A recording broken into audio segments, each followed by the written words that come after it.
true to yourself and being true to other people and being kind to other people is the best thing that you can do as a human. And I think translating that into business is crucial. And we don't, as business people, we're not doing enough of that. But if you could be kind to the person that you're working with, I think that'll win the day. Comes back tenfold every time. That's right. People don't realize it. Like, business isn't all, like, there's people out there that'll cut your throat, but business can be nice. And you can be good to people, and it comes back tenfold. Just take the high ground every time. All right. So today on the New How podcast, we have Jacob Cooper, who joined MSC back in January of 2007, and he was recently named partner and managing director in 2015. If you haven't seen MSC signs, you need to just look around. You'll see them on almost most buildings in Philadelphia at this point. His work includes tenant and landlord representation, investment sales, development advisory, and consulting services throughout Center City, University City, and the greater Philadelphia region. Jacob and his team currently serve as the exclusive agent for several nationally recognized landlords in Philly.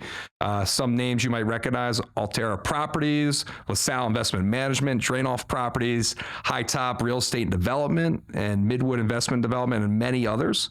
I should also mention Parkway Corp. They're a little company as well you work with. Small little company. Yeah. He also serves as the exclusive leasing agent for the University of Pennsylvania, overseeing the leasing and planning for over 350,000 square feet of rental portfolio in West Philadelphia. Jacob's an active member in the International Council of Shopping Centers, ICSC, Lambda Alpha International, the Development Workshop, the BIA, or Building Industry Association here in the city, Center City Residents, and the Union League of Philadelphia. He's a graduate of the University of Pennsylvania with a BA in the history of art and urban studies, and currently resides in Philadelphia with his wife, Natalie, and daughter, Lee. Thanks for having me. What did I miss? What don't you do? I guess I should say, what don't you do? So I can born and raised in Center City, Philadelphia, which I'm proud and still live in the city. What area of the city are you in? Fiddler Square. Right. So you're living where you're working, where you're doing the majority of your stuff. That's amazing. Yeah. So I got to ask, why real estate? Like, let's take a step back. You're doing all this amazing thing, working for some of the largest development and retail clients in the city.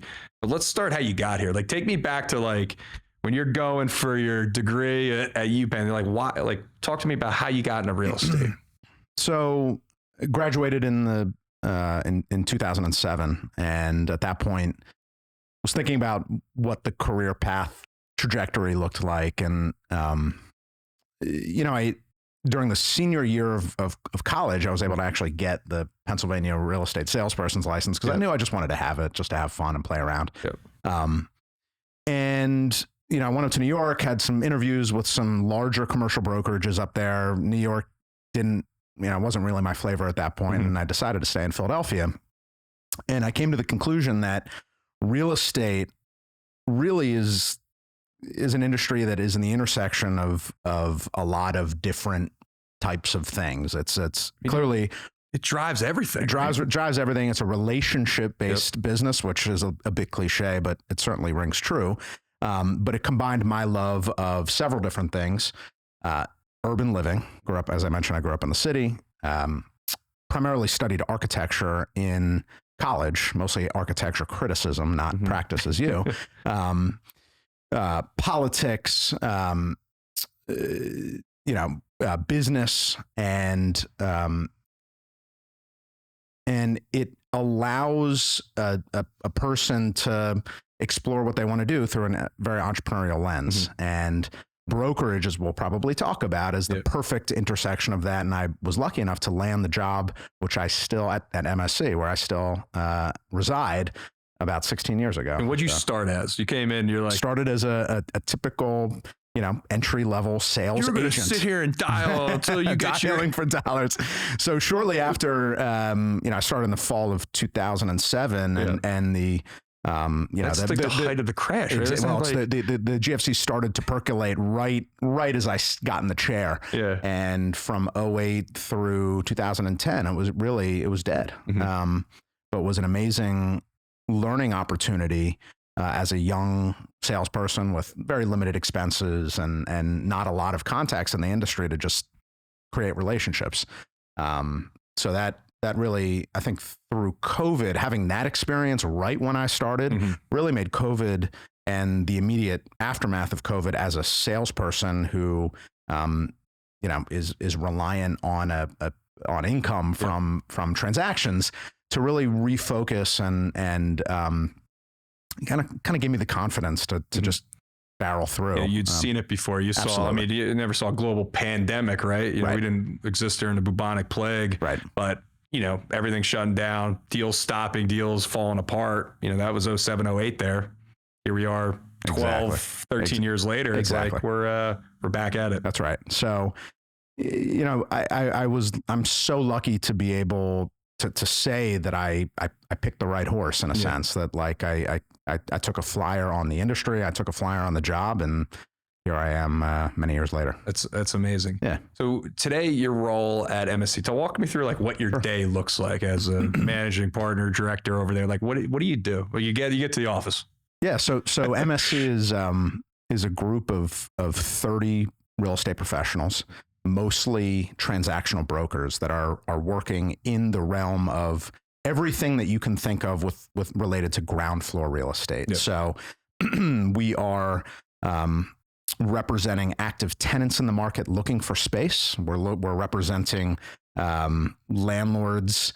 We represent about 20 million square feet spread across both the city and the suburbs. But an active, a typical day, the best part about a typical day is that there isn't one, right? It's a little cliche, but I'm meeting with landlords, meeting with tenants, meeting with politicians, going to networking events, driving in my car and looking at new neighborhoods or interesting buildings and looking for opportunities across the city.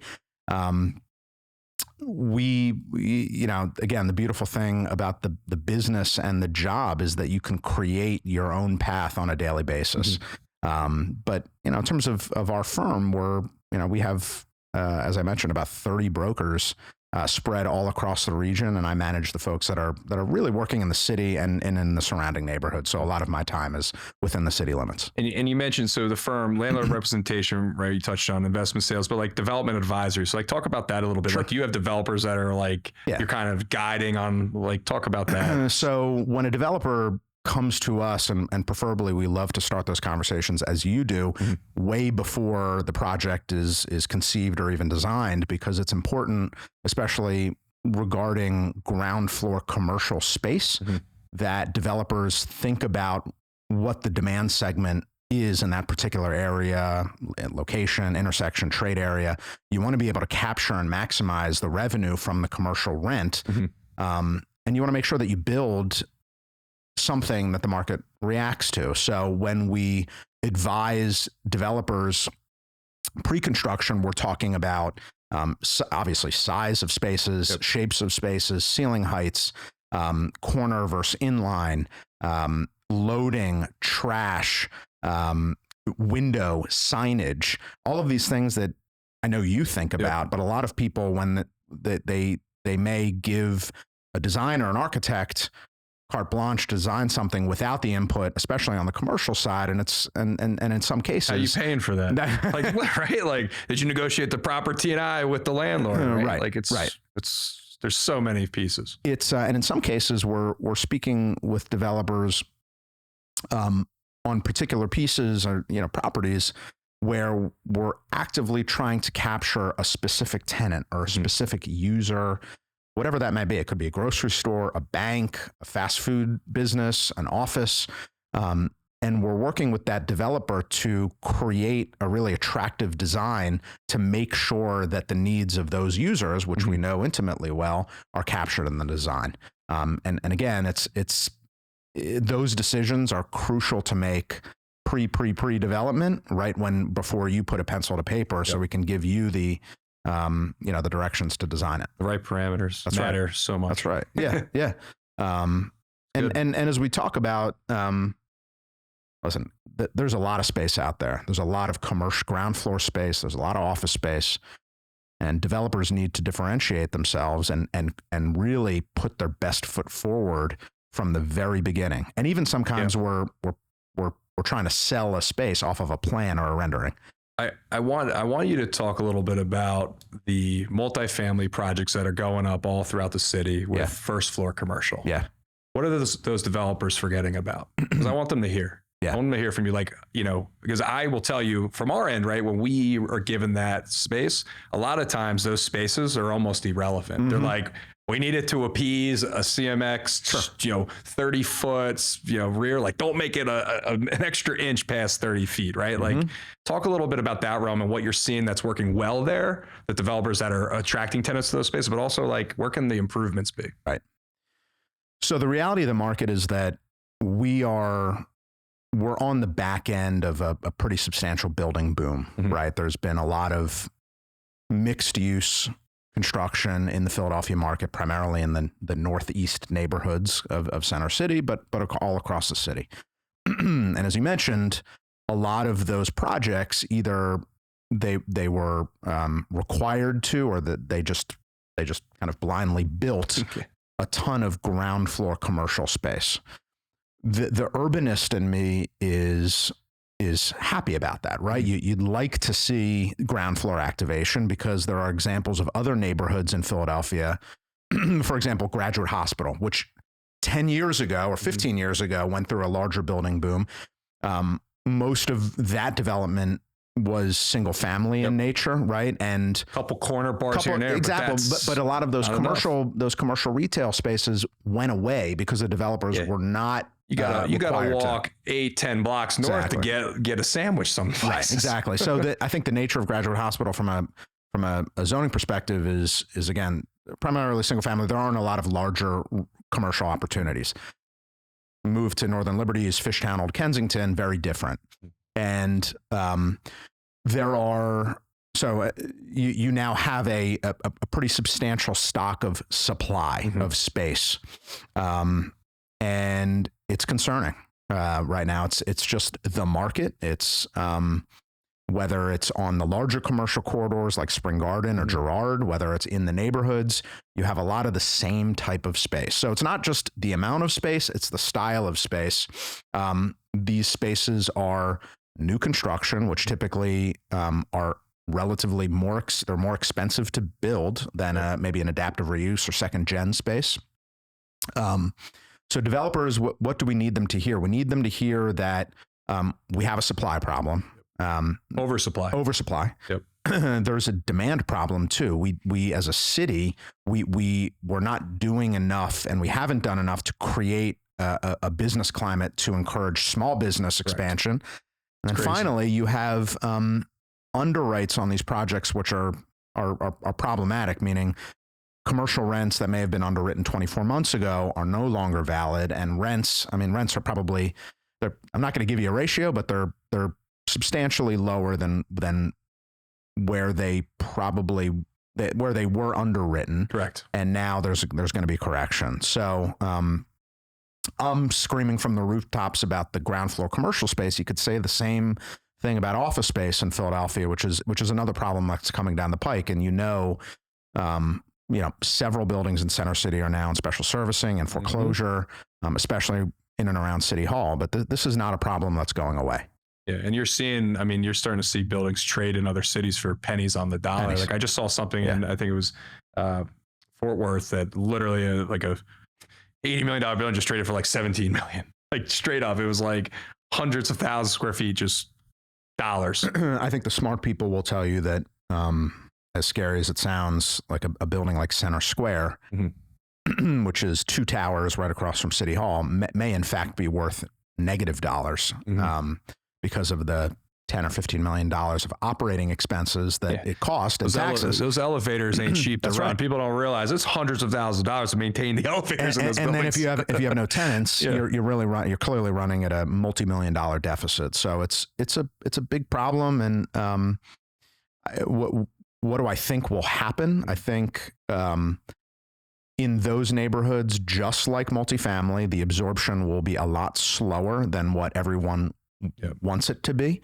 Will the spaces lease up? Yeah, I think so. I do. And the good thing about those neighborhoods is that the extreme density that will eventually come feeds the commercial space and feeds the retail. So there will be users that are going to be attracted to those neighborhoods. What do you feel like the work life, the work from home thing is doing to the retail market at the moment? In the central business district, which I'll call, Market and JFK, it's been terrible. I mean, it's been horrible, especially for the retail businesses there. You can walk up and down Market Street and you'll see more vacancy that you've seen in 20 years in Philadelphia.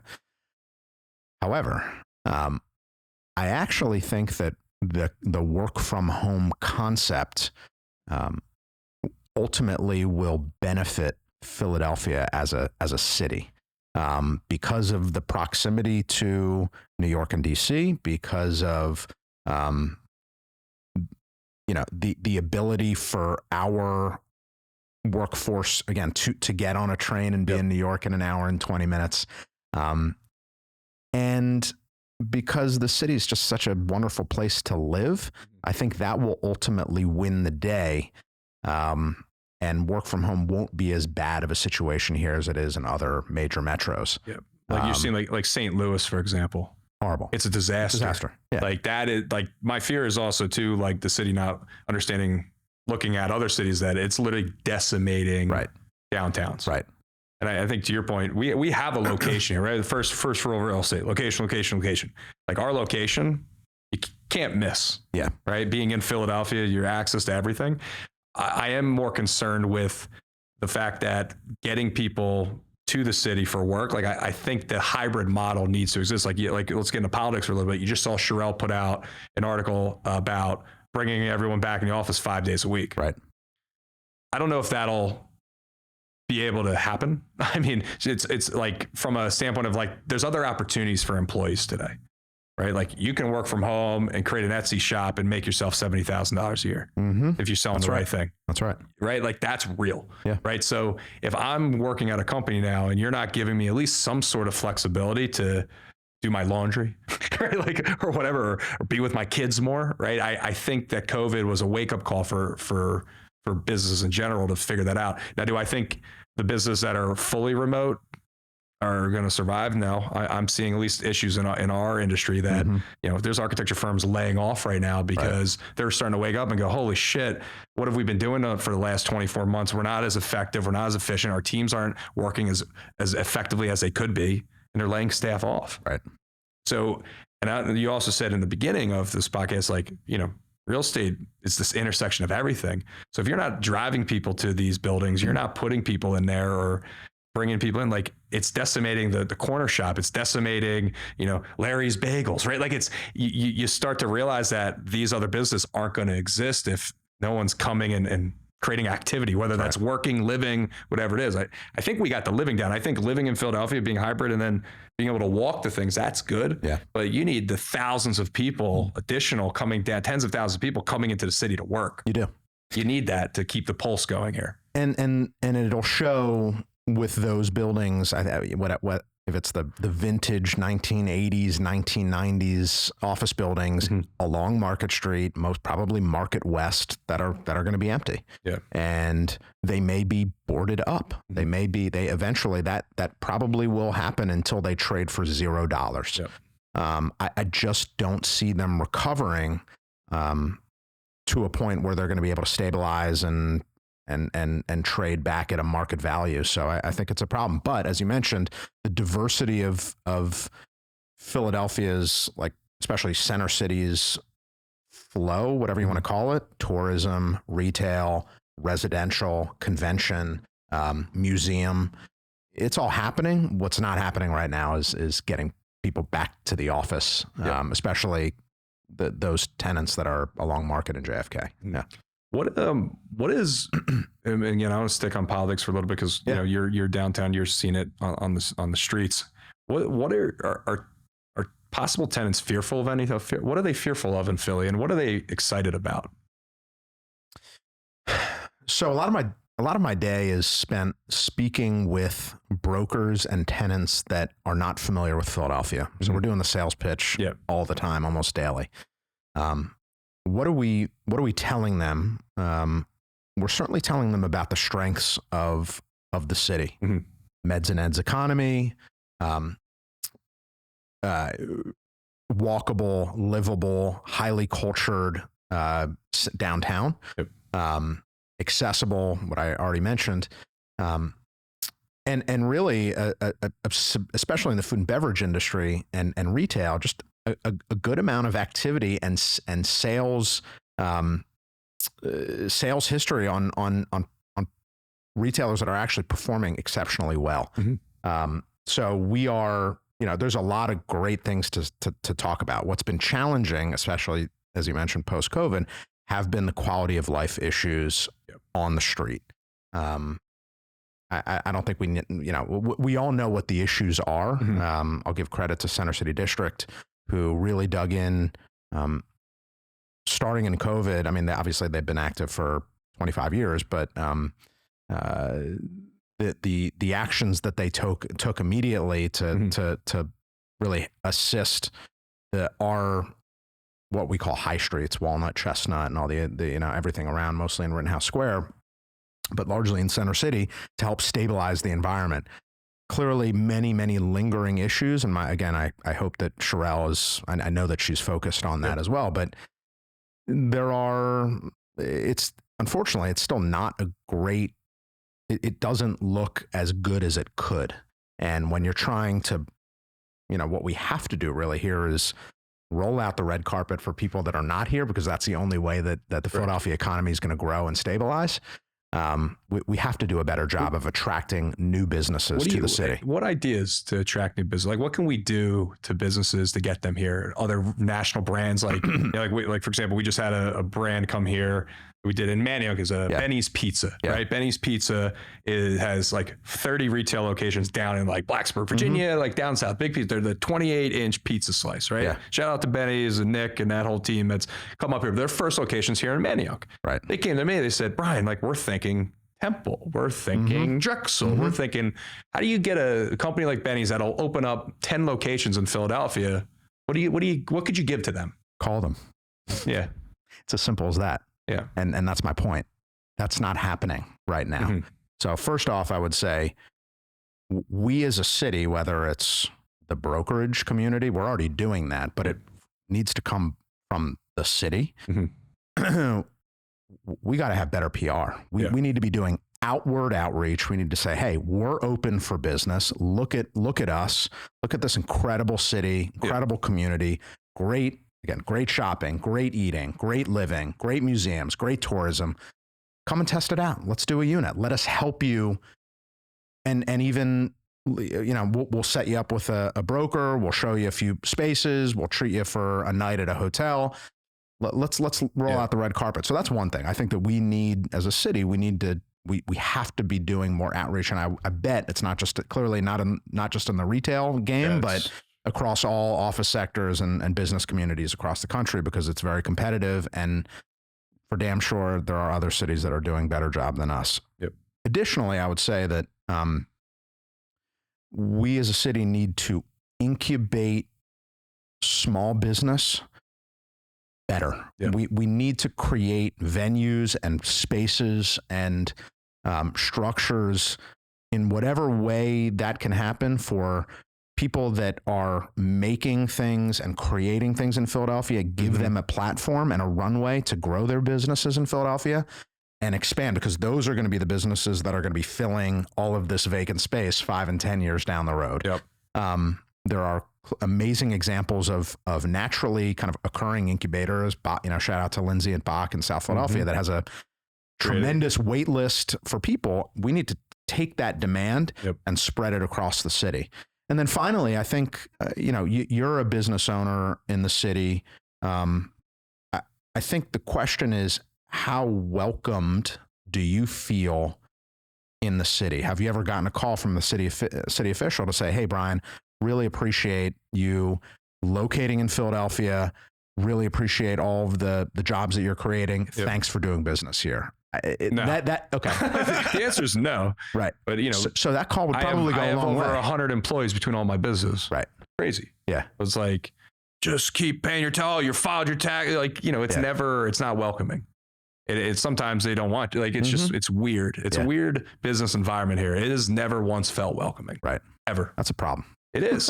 And that's someone that took a business from his college dorm room and grew it in multiple offices. Like, never once has someone been like, wow, Brian, you're doing great here. And that's okay. Like, I don't need the feedback, but it's more like, hey, here's a business grant that you could go for. Here's this grant, or here's a thing for your employees, right? Like, screw me. I'm just a business owner, right? But like, how could, the city help the employees that are living in the city? Yeah.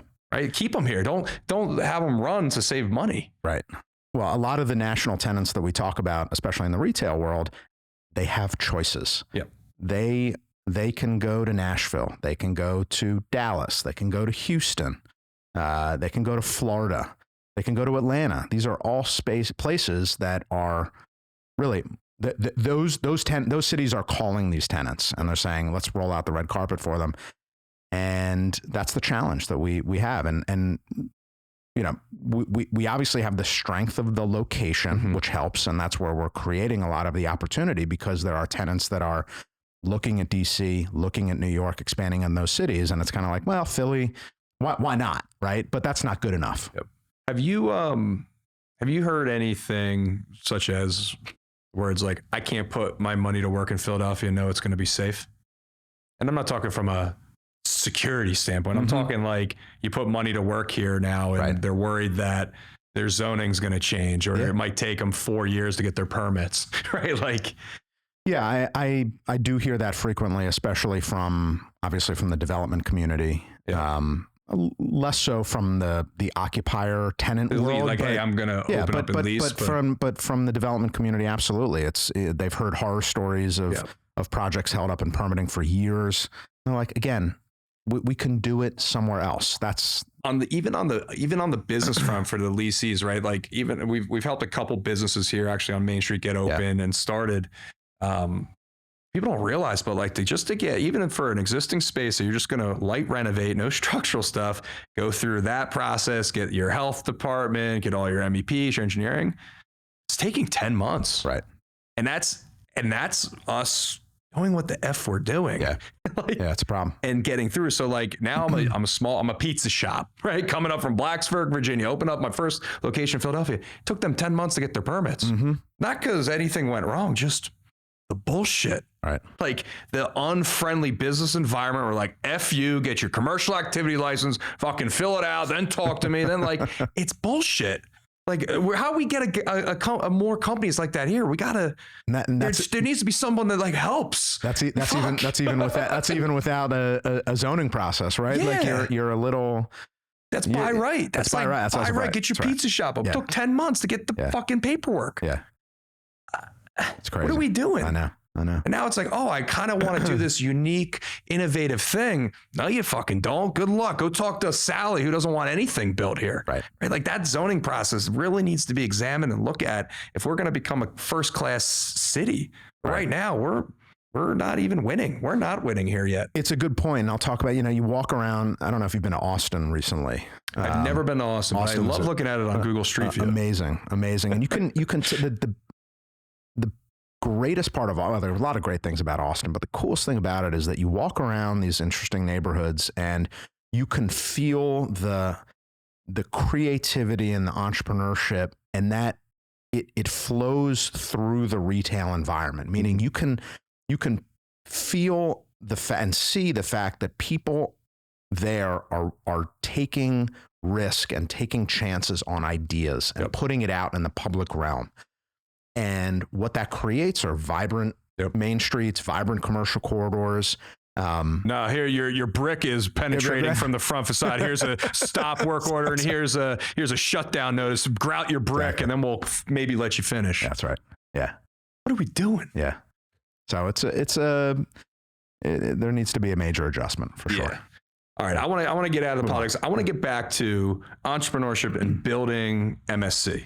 For the listeners, I want you to talk a little bit about the rhythms and rituals that you as a business operator use to keep growing and expanding. And I also want you to touch on too, I know you recently had a brand switch. Like, talk to me about like your daily, how you're making decisions and what systems you're using to keep building MSC to the powerhouse that it is. So, there's some great things about MSC that I'd like to talk about that I think are maybe not unique, but I think are. Why MSC, Jacob? Why MSC? Our organization, first off, is very flat in terms of organizational structure intentionally. People have titles, brokers have titles, and there may be a bit of seniority with respect to certain decisions, but largely everyone at the company, there's a seat at the table. If there's a business process that needs to be changed, if there's an idea, if there's a way that we can do things better, everyone's got a voice. Yep. And that really, we've created our company intentionally that way because first off, we consider ourselves family with one another. Many of the people of the 30, probably 15 of them have been there for more than 15 years. So it's exceptionally close-knit community. Secondly, we don't grow by necessity. We've just grown naturally from great relationships, great connections. And when we bring on and grow our firm, those people are brought into the fold and they're trained for hundreds and hundreds of hours. And that's why we're so selective about the people that we bring on. And we haven't grown, in terms of like comparable firms. When I started, we were 8 people, now we're 30. It's not like explosive growth, but it's been incredibly intentional. And we're careful that when we hire only the best, both professionally and personally. And, we want people to be with our firm forever. This is not just like a transitional job. It's really a career choice because of, again, the relationship nature of our business. So we're proud of our successes. We're proud of the people, most importantly, the people that we have. I can't say enough about the quality of our team in terms of knowledge of the market and professional ability, but most importantly, personally, they're great people. Let's dive in on that even further. Let's keep peeling back the onion because hiring, right? It's every entrepreneur deals with it, whether you're a solo practitioner and you're about to hire your first employee or you're running a business of 50 people, now you're about to go to 60. Talk about some of the qualities or traits or things that you look at to identify the best. Right. Talk about that. All right. I'm sitting, hi, Jake. I want to be a real estate agent. Like, what are you going to first look for? What are you going to ask me? Right. So I mean, in terms of personality traits, for the business that we do, I look for grit. I look for tenacity. I look for obviously intelligence, but intelligence in more of an adaptive way. How do people respond to certain situations? How do they engage with people? What questions do they ask of me? How interested they are in a certain subject? For what we do, which is pretty narrow and deep in the retail world, right? It's a slice of the pie that there's incredible amounts of information about, but it's relatively narrowly focused. We like to tell our people that they have to be students of the game. And I know you've heard that term before in the sports world, but we have to train experts, and we need people that are thirsty for learning and thirsty for knowledge and get up every morning and go to bed every night thinking about the retail world, right? Ways to create relationships, sales volumes, rents, new opportunities, new people. I mean, it's the amount of information is infinite. But most importantly, we need people to love what they do every morning. So have I mastered the ability to interview and ask the right questions? Certainly not, but I've certainly I've been able, you can kind of peel back the onion when starting to meet people and really delve into how hard and how much do they want this opportunity and how deeply do they want to be involved in what we do? Because if you're like dipping a toe into it, or if it's like, I'm going to be part-time, it just doesn't work. This is not a part-time business. As you know, you have to be 2 feet in and head first. I mean, it's definitely, I mean, it's 100%. Like same thing in my business, right? Like I want the best, whether it's a Halloween scare actor or a new architect, right? Like we want the best. And one of the things, to your point, right? Like how bad do they actually want the job? Yeah. Traditionally, we don't hire off the first, like, oh, hey, I want to work in design blends. Right. We recently hired someone that literally applied 4 times over the past 3 years to work in our company. It's fact. Yeah. Like we have a system, right? When you apply, like I know. Like I go back, I see what their resumes look like previously. Like you could tell where they wanted to work, they went elsewhere, they came back, they applied. Like literally, I have an interview, another one Monday. This person applied for 2 other jobs like 6 years ago and ended up going elsewhere to another firm. And then like here we are almost 7 years later. Now they're coming in for another interview. So it's like, it's also like you want the people that like understand what your company's doing and where it's going. You want those people. You don't want someone that's just like, this is their first job necessarily. Sure. And when you think about it, I mean, for what we do, we're told no 9 out of 10 times, maybe more. 9.8 out of 10 times. Yeah. So we have to make sure that the people that we bring on, because it's primarily sales, are able to handle rejection. Yeah. Right. They're able to be, you're able to have the door slammed on you. And then knock again with a smile on your face, because that's really what the job entails. Because most of the time you're not batting 300 like a Hall of Famer. You're batting 50%. Like a pitcher out there batting. That's right. So you need some, and they have to be positive. I mean, this for what we do. Being able to wake up every morning to just go head first into the job, and be positive and be optimistic, right? That's like one of the, I think the thing that has really pushed me to where I am right now from where I was is that no bullshit. Like I believe in this city, right? I am optimistic about the future of where it will be 10 years or 50 years ahead in the future, because that's what we're selling, right? We're building the city space by space, and the fundamentals of what we have here are incredible, and again, not without its challenges, but an amazing place to build on. Yeah, no, and I agree 100% with that. Philly, that's the reason I'm still here. Yeah. I mean, it's got the basis. It's just, people like you, me, visionaries, right? Like I can see how I can get there that much quicker. We can get out of our way and do certain things a little differently. Like this city would be on fire to like #1 city in the US. We could get it there. We have, you're right. We do have the foundation blocks to be the best city to be in the US. But we got to fix some things first. We're working. I think it's getting there. I think it's in the right direction. It's just look, time heals all, and time's gonna, get us there. It really will. There are a lot of smart people here. Yeah. There are a lot of problems, but there are a lot of solutions that I think that we can implement. So again. Let's dive into technology a little bit. Talk about anything that you can, give insight to running a 30-person brokerage, like, CRMs, just different things that you're using that's allowing you to, like one of the things I always say, like Evernote, like I use Evernote personally. It's literally changed my life, like to the point where like I keep notes on every conversation, people, like documents get sent to me. I file them in notebooks. Like it's literally taken the most unorganized person in the world and made him like a little bit more effective, right? So that's changed my life. Like, well, so for you, like, what are you using in your business, like, or personally, that allows you to be more effective every day? Sure. I mean, in terms of an app, nothing fancy. I use Things, which is, great. If you can really utilize it and organize it, it's a fantastic tool. It's a Google tool, right? I think it may be Apple. I'm not sure actually who makes it, but just a great personal organizer, but has more complex structures and ways to organize, because I'm when you think about it, I'm kind of like a professional multitasker. Yeah. And at any one time, I'm probably working on 250 active deal pursuits, whether it's pitch meetings, whether it's listings, tenant requirements. So it's really project management.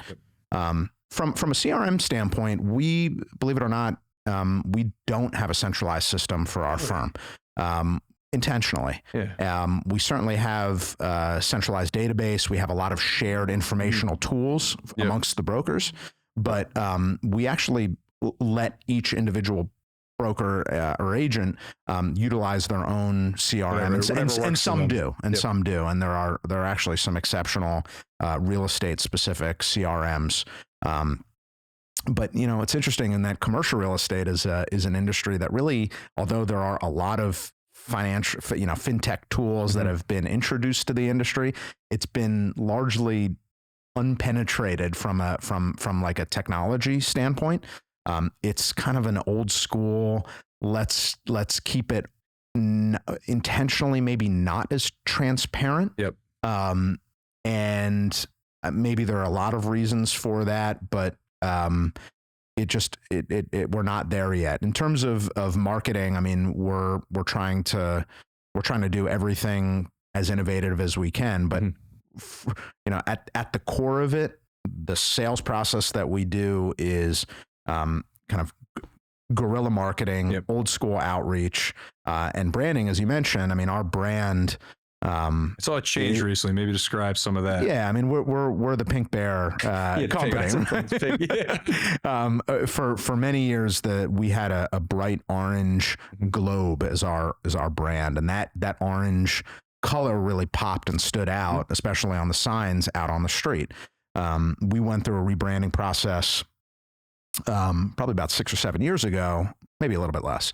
And I can tell you that we, for what we do, which is retail and restaurants, you guys are just a bunch of pink fluffy bears. we want to be fun. We want to be, I could probably safely say that we're the only real estate company in the country with a mascot. I love that. Right. And if you look at if you look at the Pink Bear, you can see, if you zoom in on it, you can see that on the head of the guitar is a key.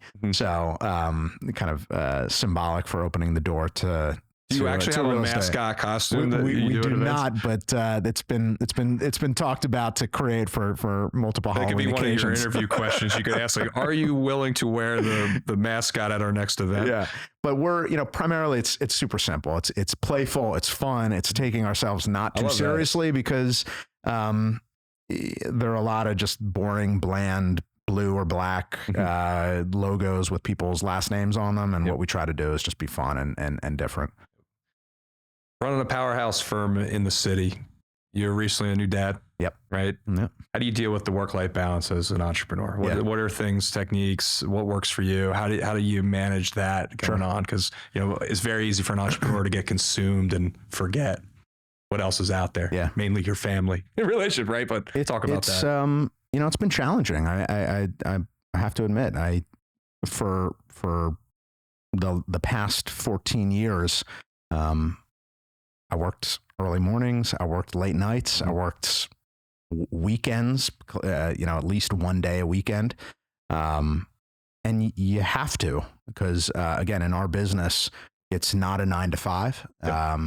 It's not an 8 to 6. It's not even like a Monday through half of Saturday. 2 to 2. It's right. Exactly. It's 20. It is 24/7. Yeah. And the biggest adjustment for me personally was creating focused time to be with my family, especially in the mornings and in the evenings that really were previously spent working. Yeah. And I would say to give the younger entrepreneurs, especially those that are thinking about having kids or about to have kids, is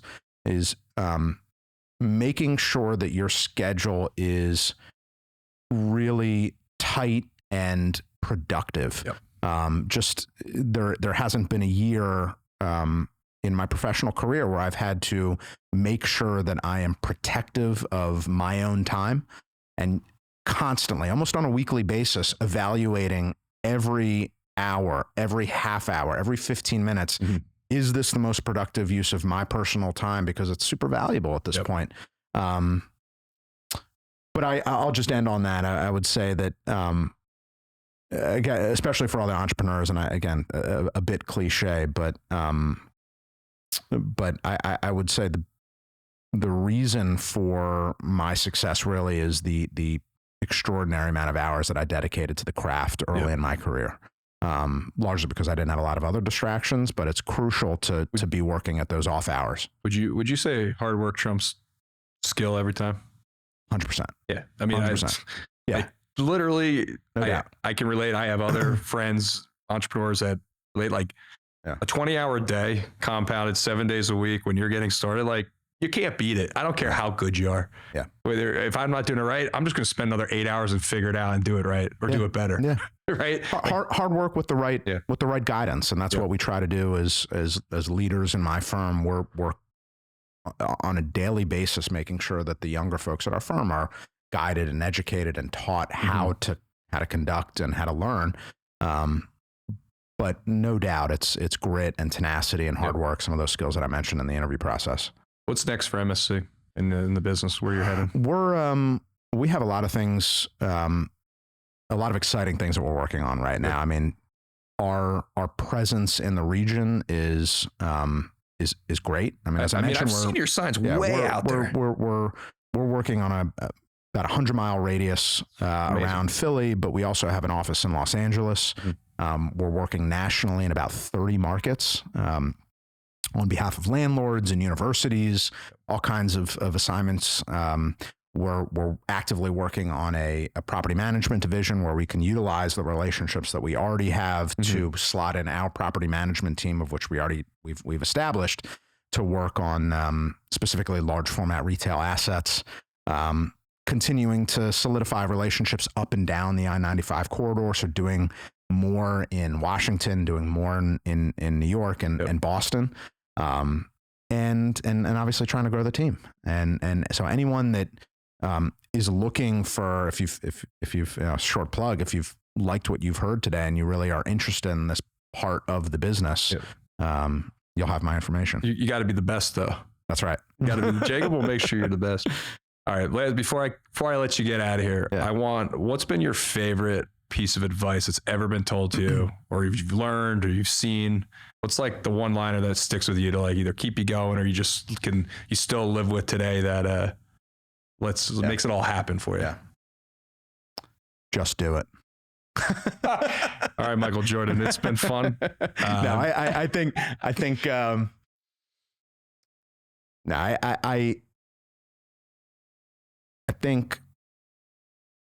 somebody told me that being true to yourself and being true to other people and being kind to other people is the best thing that you can do as a human. And I think translating that into business is crucial. And we don't, as business people, we're not doing enough of that. But if you could be kind to the person that you're working with, I think that'll win the day. Comes back tenfold every time. That's right. People don't realize it. Like, business isn't all, like, there's people out there that'll cut your throat, but business can be nice. And you can be good to people, and it comes back tenfold. Just take the high ground every time. Well, Jacob, this has been a blast. I appreciate the knowledge. I appreciate you. Thank you. Appreciate, building your team and what you've done for the city. It's truly remarkable. And we're excited to have you back. 4 or 5 years, we'll have you back. We'll I want to see if you're in 50 states at that point versus 30. But again, thank you for your time today. Thanks, Brian.